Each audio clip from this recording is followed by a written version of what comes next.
If you say that one more time, I'm going to choke the shit out of you when I see you. Well, I don't want to be choked. Yes, you do. I don't think you have a choice in the matter. Must admit. Well, I'm not really interested in getting choked, so I guess we're going. I might choke you in public. Big black guy chokes small white woman. It's not a good look, Shannon. Not a good look. You deal with. What's up, family? I hope everybody's doing okay out there, in good health and in good spirits. Thank you for joining us for another episode of Mediazewtv. If you hadn't done so already, go ahead and hit that like, share, and subscribe button. Now, this situation has gotten way out of hand. You know, Shannon Sharpe from Glenville, Georgia. Now, I'm from Atlanta, Georgia. And usually it's like, you know, I always try to come from the perspective of it's Atlanta versus everybody. But in this situation, you know, when you done got robbed blind, when you supposed to have more game than what you showing as a 57-year-old, and how you sit up on Nightcap and preach to Ocho and tell him about relationships and giving Ocho the game and stuff to write in his book. As much as you do that, it just looks real bad at the time. It looks real, real bad. Shannon Sharpe.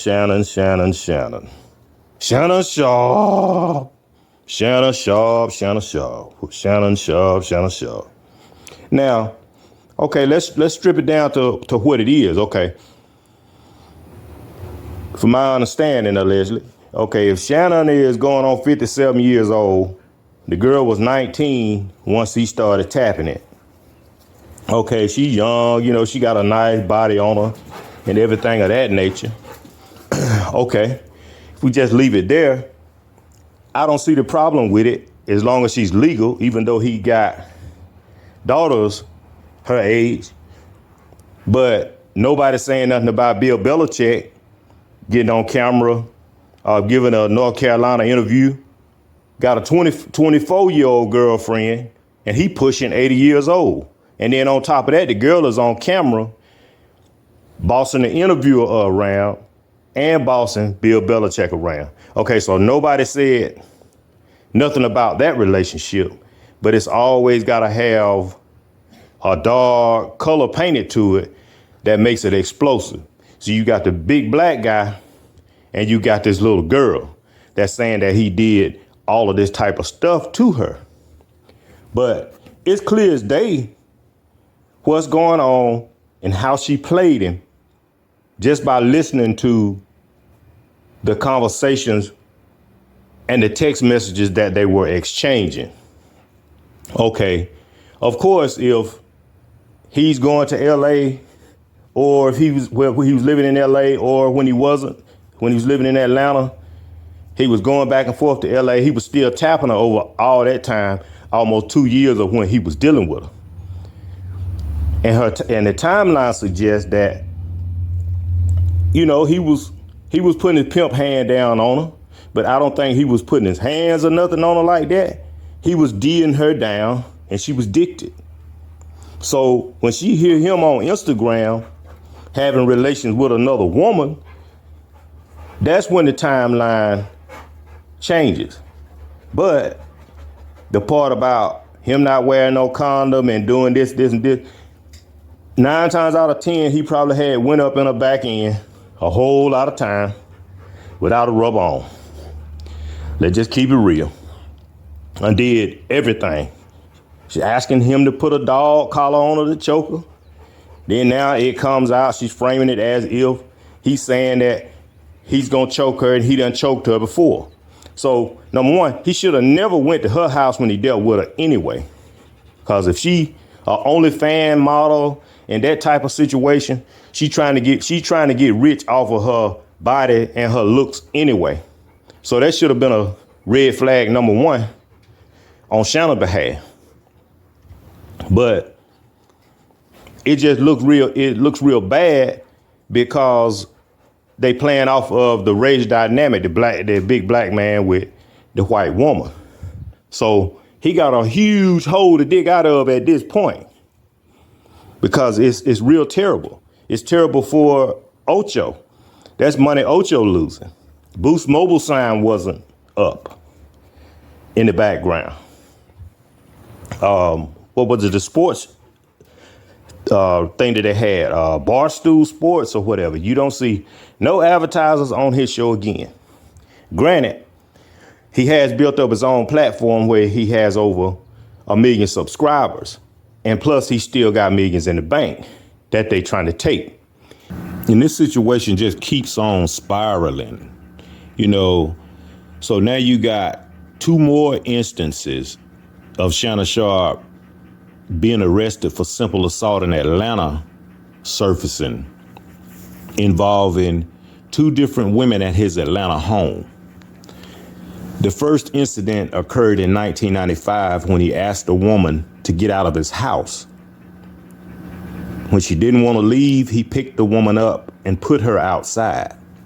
So the woman waited 2 weeks before going to the police to report it. And an arrest warrant was issued for Shannon, and he was arrested, then posted $1,000 bail. Then in 2004, he was arrested after another woman at his house pressed assault charges after reporting that he had pushed her. Then he again posted $1,000 bail and was released. But I don't know about you all. Normally, when somebody waits 2 weeks after the fact, the police don't even follow it up. But I guess that's just the difference in being an average person and a celebrity with a name who can give the judge and the police publicity or whatever. But both cases ended in mediation where the charges were dismissed. And then he later had them expunged from his record. So it just seems funny to me that all of a sudden somebody gets their hands on this man's records when an employer can't even find these type of records because the cases were dismissed and expunged. And he's worked for CBS Sports, FS1 Sports, and then ESPN. So on top of a woman, these 2 women, the third one is from 2010, claiming that Shannon Sharpe raped her back then after they stopped dating. So now she is preparing to file a lawsuit for rape alongside the OnlyFans model, Gabby, that's trying to sue Shannon for $50 million. And what's crazy is the woman who dated him in 2010 had a husband and tried to kill her husband just to be with Shannon after Shannon broke it off with her. Then the woman ended up serving 3 years in prison for trying to kill her husband, which leads me to think that Shannon Sharpe has really bad judgment when it comes to women, period, because it's a clear pattern to the type of women that he's attached to all the time. These schemers, these gold diggers, these sex workers, you name it. And Monique was trying to tell Shannon this in so many words when she came on his Club Shay Shay show. But Shannon just kept talking as if it was some kind of joke, just cackling like a hyena, the hee. You know how he laughed. And then the timing of the $50 million lawsuit is suspect to me, in my opinion. But it's hard to feel sorry for Shay Shay, man. You know, he's a man of stature that should be able to smell a scheming gold digger a mile away. And it's like my grandmama used to tell me all the time, you know, boy, don't be out here thinking with your weenie in your wallet. You know, it ain't really tricking if you got it. And Shay Shay got a big old bag to trick with. just tricking and tricking. You know what I'm saying? Just tricked so hard till his brain went down in his pants and to his weenie. Because that 19-year-old, she really did set a trap for him, and she caught her a big fish, whether she wins or not. Because she probably started plotting on him that night after that sex tape hit Instagram. Because you can tell from the tone of the text messages after it happened. She was thinking that she was the only one and he running game on her. But the whole time, she had been dead set on having a baby by him. Because that's all she kept talking about every time she talked to him or either texted him. And I can't defend Shay Shay on this one. Because it's like if you were to win $1 million. Now follow me. For example, I'm going to buy me a Lamborghini. Then I'm going to buy me a Rolex watch and a $100,000 chain, which would be your right because it's your money. But then after you buy all of that, you say, I'm going to the hood. Then when you get there, you park the car, you get out and start walking around with a $100,000 chain on. Then all of a sudden, you get robbed for the chain and the Rolex, which is wrong, and nobody should be robbed. But you knew better, which is exactly the same lack of awareness that has got Shay Shay sitting behind the 8 ball. So follow the money. You got him and Shaq going for the $100 million deal with the same company. And now you got the Boost Mobile sponsors gone from the show Nightcap. Okay, so Shaq allegedly is pulling up dirt on him because of that deal that they were overlooking him for to give to Shay Shay. Okay, but at the same time, allegedly, Shaq was dealing with this female rapper from Atlanta, who shall remain nameless. She's real beautiful. Never really blew up or anything like that.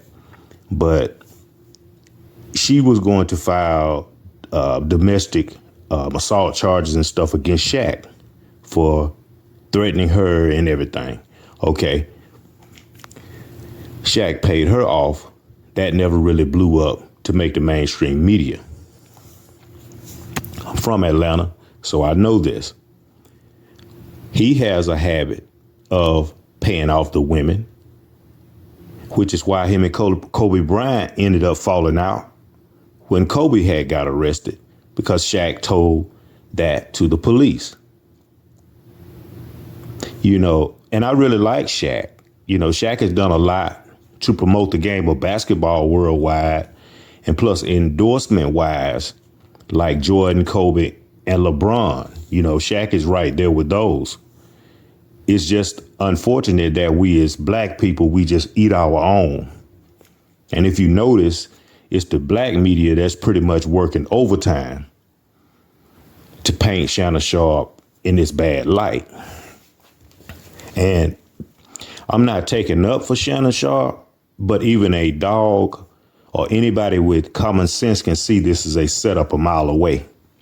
You can just read it in the text, because she felt some kind of way. She felt used after Shannon was having sex on Instagram Live. But also, people are making a big deal out of him offering the trick to $10 million. Yes, it seems that way to you or me. But in the celebrity world, even though that's a huge number to offer somebody, if you say you're innocent, but your life and my life differs from a person worth $1 million or more. In the entertainment business, they call it a nuisance fee just to make the stuff go away. Because we all know that once a story hits the media, everybody runs with it. So I asked why wasn't $10 million enough for a gold digging OnlyFans model if she's on a come up, which leads me to believe that she's not just working on her own to do this to Shannon. And as I said, allegedly, Shaquille O'Neal is involved in the digging up the dirt on Shannon Sharpe due to both of them trying to get that $100 million deal with that company that chose to go with Shannon over Shaq. Former NBA star and All the Smoke host Matt Barnes was the one that exposed Shaq's involvement. But when confronted with the accusation, Shaq basically just joked about it and deflected this situation. But like my grandmama used to say, the truth is told through the joke. That's right. And if so, that's just some plain low down nasty work on his part. But the only person to blame is Shannon Sharpe himself for putting himself in that situation, being slow and stupid. But I still support the shows, the Nightcap and the Club Shay Shay. And I enjoyed the show last night, and I love the addition of Joe Johnson coming on to give his take on the NBA playoffs from a former NBA player's perspective. And as usual, Shannon has great chemistry with Ocho. So I feel like all is not lost. You can't take away who Shannon Sharpe is. And that's all I have for you. So go ahead and leave your thoughts and comments below and hit that like, share, and subscribe button if you haven't done so already. But remember to put God first, stay engaged, and stay informed. Peace.